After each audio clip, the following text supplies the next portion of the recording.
क्या आ रहा है, विंड स्पीड क्या आ रहा है?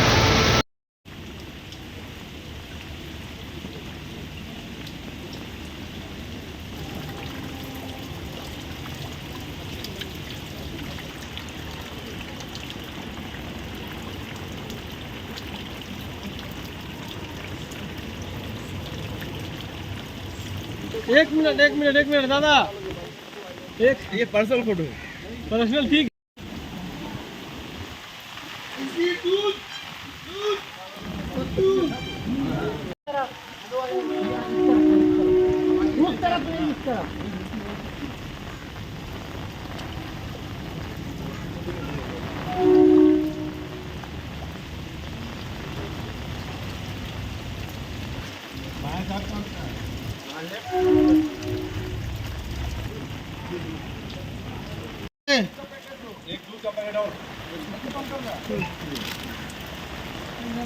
अरे नाली पैकेट दूध का पैकेट।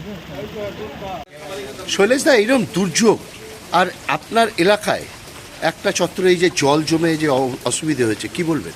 এটা অ্যাকচুয়ালি মেট্রোর যে দেখছেন আপনারা নাচঘরের পাশে, ওর জন্য এই সমস্যাটা রেলও চেষ্টা করছে, আমরাও চেষ্টা করছি, কিন্তু মানুষকে তো আমরা এভাবে ফেলে রাখতে পারি না, এরা আমাদের পরিবারের লোক। তো প্রথম দায়িত্ব আমাদের ছিল যে সকাল সকাল এনাদের কাছে আমরা পৌঁছোই, যাতে হালকা নাস্তা করানো যায়। কাল থেকে আমি কন্টিনিউয়াস এইখানে বলে যাচ্ছি, যদি অসুবিধায় চলেন আপনাদেরকে একটা ভালো জায়গায় রেখে দিই। কিন্তু সবচেয়ে বড় ব্যাপার আমাদের মধ্যে একটা থাকে যে নিজের গৃহটাকে কেউ ছাড়তে চায় না। তো যার মনের মধ্যে আছে যে না ঘর ছাড়বো না, তারা এখানে আছেন। আর তাদের পাশে কিন্তু আমরা রাজ্য সরকার থেকে, হাওড়া মিউনিসিপ্যাল কর্পোরেশনের তরফ থেকে বা মধ্য হাওড়ার বিধায়ক অরূপ রায়ের তরফ থেকে যা সাহায্য করার আমরা তাদের পাশে। কত পরিবার থাকে এখানে? 28টা পরিবার থাকে।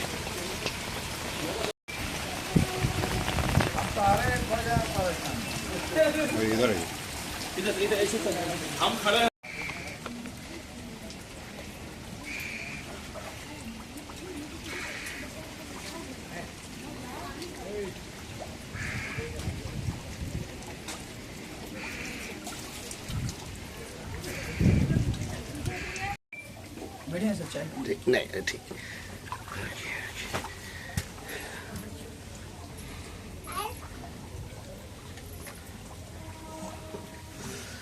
खाना वाना तो कुछ नहीं बन रहा है? बंद है सर। खाना बना रहे, पानी बंद है, दाल भात सब।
এই প্রচুর জল জমে যায়। হ্যাঁ, রাস্তাঘাট কি পরিস্থিতি একটা খুব খারাপ হয়ে যায়, লোক চলাফেরা করতে পারে না। আর মাটি খুব নরম বলে গাছপালাগুলো সব উপড়ে উপড়ে পড়ে যাচ্ছে। হ্যাঁ, তারপর পাম্প ঘর যাদের আছে পাম্প ঘরে জল ঢুকে গিয়ে পাম্প অর্ধেক লোকের পাম্প বন্ধ হয়ে যাচ্ছে। হ্যাঁ, জলে হাহাকার চটে যাচ্ছে। লোক যে জল পাবে যে প্রত্যেকে জল পাবে, পাম্প বন্ধ থাকলে জল পাওয়া যাবে? হ্যাঁ, এই অনেক সমস্যা আমাদের এখানে লোকেরা অনেক সমস্যায় থাকে। হ্যাঁ, প্রচুর সমস্যায়, এই সমস্যার সমাধান কবে হবে বোঝা মুশকিল। হ্যাঁ, আমার নাম অলোক চ্যাটার্জি।